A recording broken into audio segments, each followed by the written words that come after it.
to Meek planet. Thank you for landing. A survival-conscious male strikes an 80-year-old man who he robbed in an elevator. Speaking out about the terrifying encounter, surveillance video shows that the victim was using a walker and followed into an elevator. He was then mugged by a man waving a box cutter. The robber preyed on a frail elderly man with a walker in an elevator. That 80-year-old victim, who says he wants the suspect caught, and as he put it, he wants him to regret what he did to an old man. The police put out images from the building surveillance, in the hopes someone can identify the man who cornered 80-year-old Jose Crespo in the elevator. Jose said the guy had chatted with him outside minutes earlier.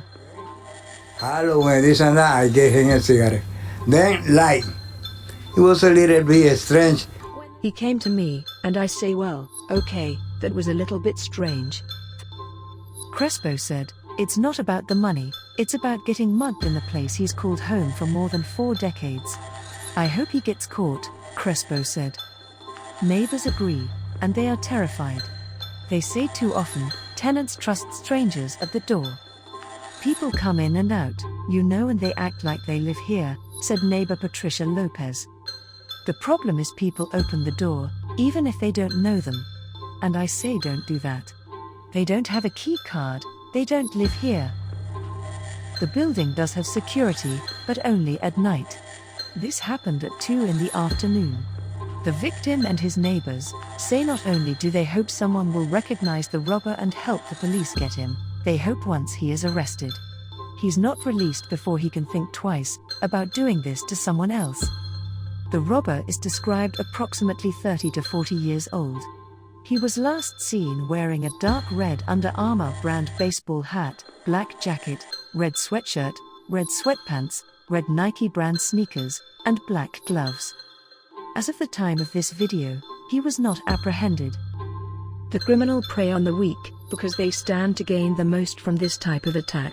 Weak targets are always the primary target for predation. For this reason, women, elderly, and children are often seen as vulnerable and easily taken advantage of. Additionally, people who don't have a survival consciousness will often be unaware of the immediate dangers of their surroundings, and therefore not take simple precautions at time, such as always locking doors, being aware of decoy small talk and scams, or avoiding areas that may contain criminals, due to lack of knowledge. It's not just about criminal action, it's about survival consciousness. We understand that going after the weak, the vulnerable, and the susceptible in our society is a easier way to succeed, when one doesn't have resources themselves. When you feel powerless, and constrained by your own impoverished circumstances, it becomes much easier to believe that taking from others will be a form of empowerment. It can be difficult enough to take care of oneself, when faced with an unimaginable amount of stress coming from every direction. In a world of high stress, fear, threats, and intrigue, it is hard enough for individuals to maintain the sense of empathy that life's complexities require. In such a world, criminality becomes inevitable. The question we need to ask ourselves is this: is building prisons something we want in society? Would we rather our people find better way of coping with their litigious environment? The answers seem obvious, and provide opportunity where before there was none. Knowing how to survive is paramount both within oneself, and in the community at large, and until people can do that, healing will always be difficult if not impossible. Criminality among survivor-conscious humans is endemic, because they live backwards from an unclear future into a darker past, preoccupied by safety, fear, and survival, instead of growth. Thank you for watching. Please like and subscribe to the channel. Each time you watch, you awaken the meek within you. May everyone embrace kindness. We are the meek.